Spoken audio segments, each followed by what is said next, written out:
Welcome, everyone. You're listening to the Office Drama 24 Unfiltered podcast, the show that dares to explore outrageous and offensive office behavior. This show is for all of us who have experienced real-life office drama. This is your outlet to share anonymously. I'm your host, Mary B.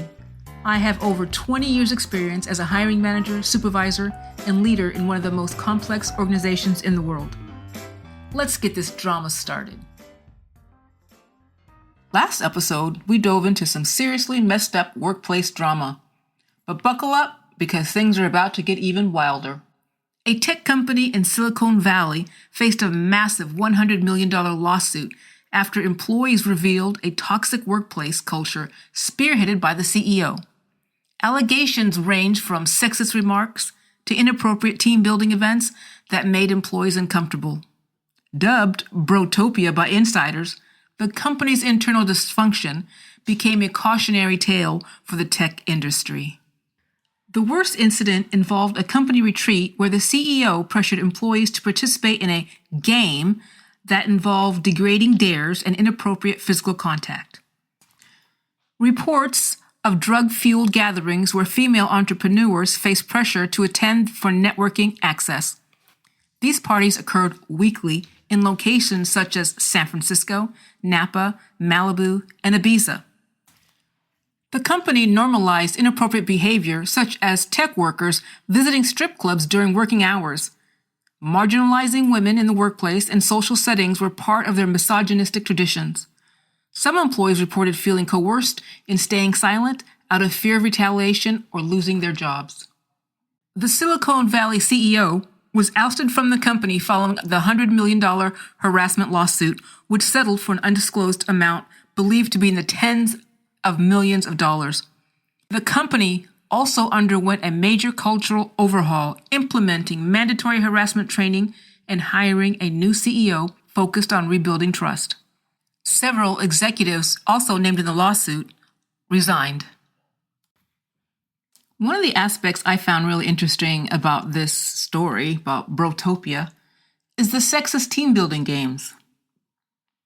I mean, I think we've all had times where we had to have team building exercises in a job. I mean, the extent of my team building experiences is like Two Truths and a Lie, charades, or the office scavenger hunt. Now, I have never, ever participated in the office orgy or drug-fueled after-hours party. Have you? My definition of team building, it's meant to foster collaboration, boost morale, strengthen relationships among colleagues. It's about creating a positive and supportive work environment.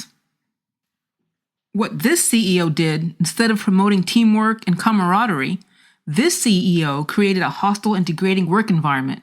He forced employees to participate in sexist and humiliating team-building exercises. It goes without saying, the impact of these experiences left many employees feeling humiliated, intimidated, and fearful for their jobs.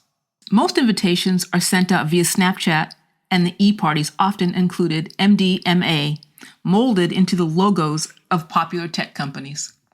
You needed to show up in jungle tribal attire. Can you imagine?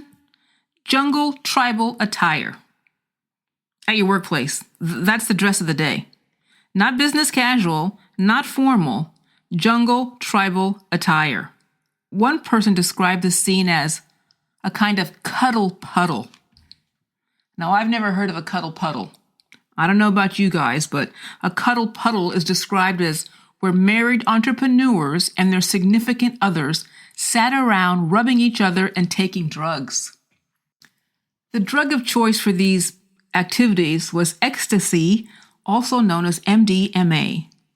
Now, for those of us who do not know about ecstasy or MDMA, it was a stimulant and hallucinogen, producing an energizing effect, distortions in time and perception, and enhanced enjoyment of tactile experiences. MDMA, also known as Molly, is a party drug. Ecstasy comes in pill or powder form. These tech companies were also paying $200 an hour to hire models for holiday parties. These models had a strict dress code requiring cleavage and short shorts. One partygoer was encouraged to take the drug Molly. One venture capitalist was said to have encouraged her to take the drug. Soon after she took the drug, she was ambushed into an orgy with the venture capitalist and his wife.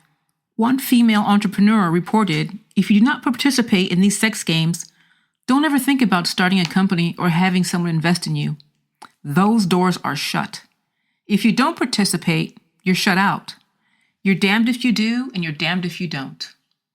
I can only imagine what it was like for these women to work in this type of environment where a crew of founders and technical executives would organize well-attended sex parties where drugs and orgies are the main course. This situation highlights the need for companies to take a stand against sexism and create a culture where everyone feels valued and respected. It's time to break the silence and hold people accountable. In this story, the system actually worked. Change was implemented, and hopefully it stuck. Have you ever experienced a work environment where you felt uncomfortable or disrespected because of your gender? Or have you ever felt uncomfortable in a team building activity?